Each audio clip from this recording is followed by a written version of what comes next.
Hello engineers. So guys आप सभी को पता चल चुका होगा कि डीडीए जेई में वैकेंसीज जो हैं रिलीज की जा रही हैं और यहाँ पे नंबर ऑफ वैकेंसी भी ऑफिशियली अपडेट कर दी गई है। सिविल में 100 से भी ज़्यादा वैकेंसीज हैं और इलेक्ट्रिकल मैकेनिकल में भी लगभग 65 से ज़्यादा वैकेंसीज हैं। यहाँ पे जितने भी एस्पिरेंट हैं जो civil electrical mechanical DDA JE के एग्जामिनेशन के लिए पढ़ाई करना चाहते हैं, उनको ये समझना बहुत जरूरी है कि एग्जामिनेशन में क्वेश्चन किस पैटर्न में पूछे जाते हैं।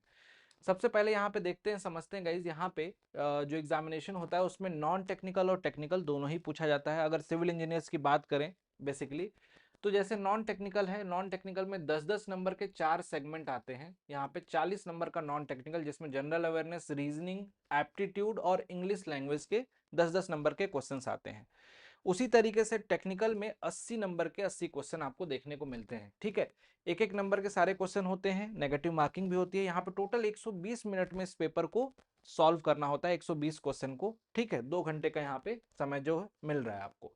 अब इसमें किस पोर्शन से क्या क्या पूछा जाता है, जैसे फॉर एग्जांपल अगर हम बात करें जनरल अवेयरनेस की, इसमें करंट अफेयर आता है आपका, हिस्ट्री, ज्योग्राफी, पॉलिटी, जो भी एसएससी जेई के लिए जिस तरीके से आप पढ़ते हो, स्टैटिक जीके, साइंस, टेक्नोलॉजी, वो सब कुछ यहाँ पे जनरल अवेयरनेस के अंदर इंक्लूडेड है।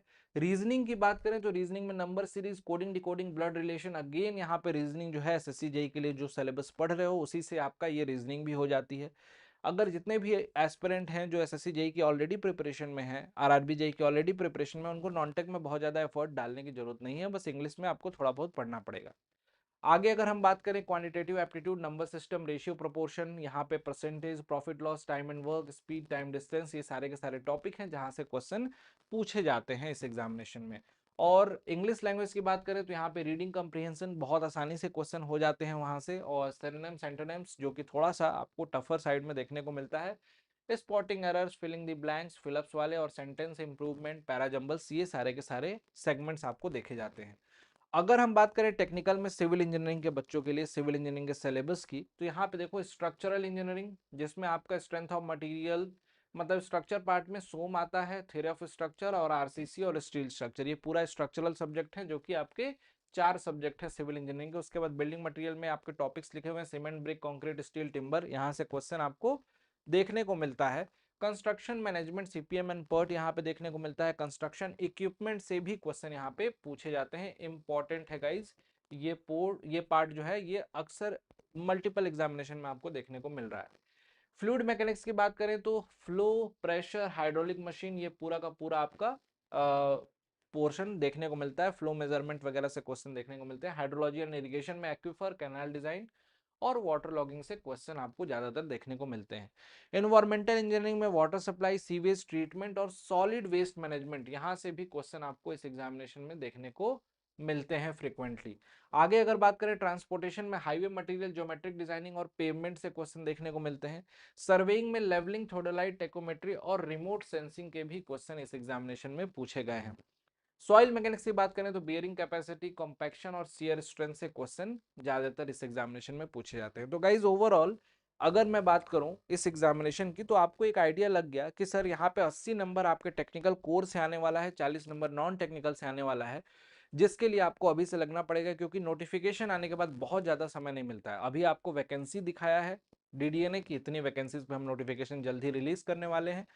ये इसलिए बताया है कि आप अपनी प्रिपरेशन स्टार्ट करो, पढ़ाई करो, एग्जामिनेशन होने वाले हैं जल्द ही।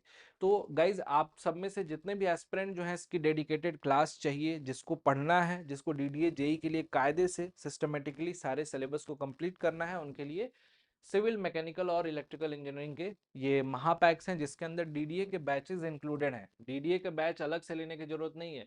डीडीए जेई हो या फिर आपका एसएससी जेई हो या फिर आपका आरआरबी जेई हो गाइस, इन सभी एग्जामिनेशन की प्रिपरेशन जो है आपको इन महापैक में मिल जाती है, टेस्ट सीरीज वगैरह एवरीथिंग। तो बस आपको इस महापैक को ज्वाइन करना है, आपको सारी चीजें इसके अंदर मिल जाएगी। आपकी ब्रांच सिविल है तो सिविल इंजीनियरिंग का महापैक, मैकेनिकल वालों के लिए मैकेनिकल का महापैक, इलेक्ट्रिकल ब्रांच के लिए इलेक्ट्रिकल इंजीनियरिंग का महापैक अवेलेबल है। बस आपको क्या करना है, फोकस्ड वे में इस पर्टिकुलर सिलेबस को जो है टारगेट करके अपनी पढ़ाई को स्टार्ट कर लेना है गाइस। यहाँ पे आपको पता है कि किस तरीके से क्वेश्चन आपको एग्जामिनेशन में पूछे जाने वाले हैं। दैट्स ऑल फॉर टुडे, और आई होप आपको वीडियो अच्छी लगी होगी। सेशन को लाइक जरूर कर देना। इनफैक्ट डीडीए से रिलेटेड इंपॉर्टेंट क्वेश्चन या फिर किसी भी इंजीनियरिंग एग्जाम से रिलेटेड इंपॉर्टेंट अपडेट, सिलेबस, ये सब कुछ आपको इस चैनल पे मिलता है। वीडियो को लाइक करने के बाद चैनल को सब्सक्राइब कर लेना, ताकि जितनी भी इंपॉर्टेंट इन्फॉर्मेशन है, वीडियोस हैं जो आपके करियर से रिलेटेड हैं, वो आपको सही समय तक मैं पहुंचा सकूं। Thank you so much.